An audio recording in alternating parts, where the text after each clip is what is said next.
আমরা আমাদের তরফ থেকে আমরা এই মুহূর্তে কোনো আওয়ামী লীগ আসবে কি আসবে না, আসতে দেওয়া হবে কি হবে না, এ নিয়ে আমি কোনো মন্তব্য করতে চাই না আমাদের এখান থেকে। একসঙ্গে স্যার, যখন নির্বাচন নিয়ে কথা হচ্ছে তখন সব রাজনৈতিক দলগুলো নিয়ে নির্বাচন করার বিষয় আছে। আপনার রাজনৈতিক দলগুলোর সঙ্গে মিটিং করবেন কিনা, এবং আওয়ামী লীগ নিয়ে প্রশ্ন আসছে স্যার, এই বিষয়ে যদি একটু বলতেন। দেখেন, এখানে কিন্তু রাজনৈতিক দলগুলাই হচ্ছে মেইন প্লেয়ার, এরাই হচ্ছে মূল অংশীজন।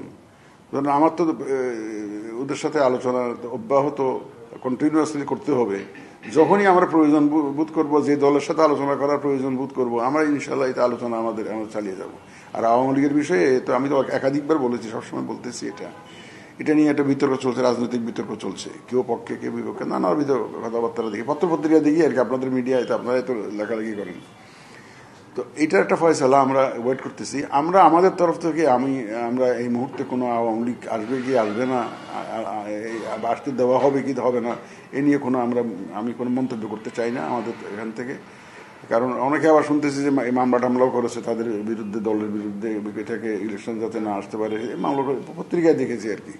কিন্তু কোর্ট থেকে জাজমেন্ট আসলে তো আমাদের তো সেই অনুযায়ী করতে হবে। আর একটা রাজনৈতিক ফয়সলা কি দাঁড়াইয়া দেখি, আপনারা একটা অপেক্ষা করুন, আমরাও অপেক্ষা করি, দেখা যাক না শেষ পর্যন্ত, সময় আসলে তো দেখতে পাবেন তো।